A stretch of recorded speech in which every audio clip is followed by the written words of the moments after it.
आक का पौधा काफ़ी जहरीला होता है। यह आपको जंगलों झाड़ियों में आसानी से मिल जाएगा। इसको अकोवा और मदार के नाम से भी जाना जाता है। वहीं अंग्रेज़ी में इसको कैलोटोपिस जिगेंटी कहते हैं। इसमें भरपूर मात्रा में anti district, anti syphilitic, anti rheumatic, anti fungal के साथ साथ ऐसे तत्व पाए जाते हैं। ख़ास बात यह है कि यह पौधा जहरीला होने के बावजूद सेहत के लिए बेहद ही लाभकारी होता है।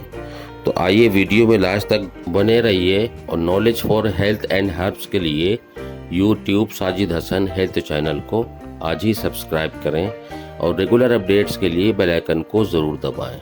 बता दें कि आक की फूल और पत्तियां डायबिटीज़ को कंट्रोल करने के लिए इस्तेमाल किया जा सकता है। साथ ही यह हमारी कई स्वास्थ्य समस्याओं को भी ठीक कर सकता है।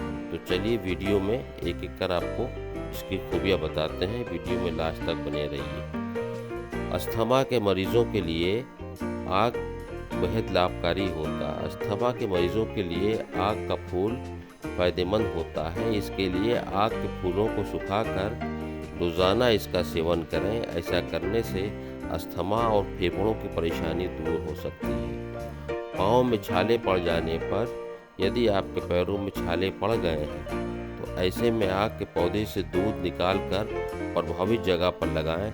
ऐसा करने से आपको तुरंत लाभ मिलेगा। पाइल्स जैसी समस्या में भी इसके फायदे देखे जा सकते हैं। आक के पत्तों का इस्तेमाल बवासीर जैसी बीमारी के लिए भी किया जा सकता है। इसके लिए आक की कुछ पत्तियां और डंठल को पानी में भिगो दें, फिर कुछ घंटों बाद इस पानी को पिएं। इससे बवासीर की समस्या दूर हो जाएगी। जोड़ों के दर्द में आराम देता है।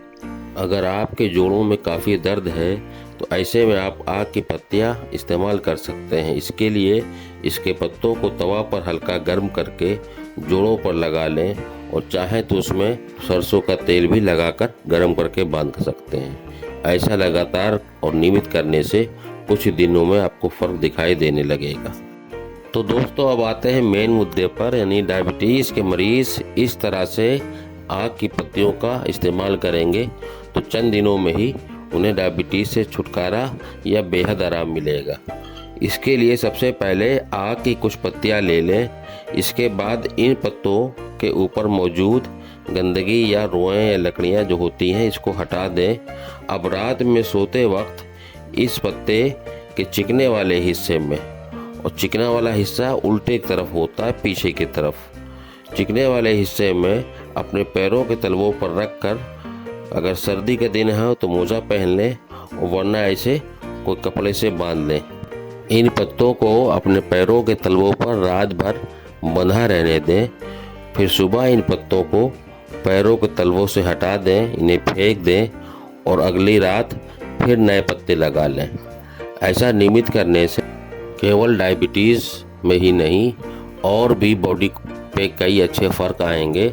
जी हाँ, ये हमारे शरीर से टॉक्सिन को बाहर निकालता है, पॉइज़न को दूर करता है, जिससे हमारा शरीर हल्का होता है, फिटनेस आती है। और इस तरह के बाहर बाज़ार में पैच भी आते हैं कई कंपनियों के महंगे महंगे, और ये कुदरती पैच है। इसको आप ज़रूर इस्तेमाल करें। जिनका शरीर ज़्यादा मोटा है, ज़्यादा वज़न है, वो भी इस तरह से अपने पैरों में इसको बांध सकते हैं और हफ्ते से 8 दिन के अंदर ही अपने शरीर के अंदर परिवर्तन देख सकते हैं। तो दोस्तों, आक मदार के इस पौधे की ये जानकारी अच्छी लगी हो तो इसे अपनों में ज़रूर शेयर करें। और फिर से गुजारिश है कि knowledge for health and herbs के लिए YouTube Sajid Hasan health channel को आज ही सब्सक्राइब करें और रेगुलर अपडेट्स के लिए बेल आइकन को ज़रूर दबाएं। एक वक्त और कहना चाहूँगा कि मैं बहुत सी चीज़ें प्रोवाइड भी कराता हूँ। ज़रूरत पे आप मुझसे इसकी डिमांड ये कर सकते हैं, मांग सकते हैं। तो चलिए, वीडियो देखने के लिए बहुत बहुत शुक्रिया। अल्लाह हाफिज़।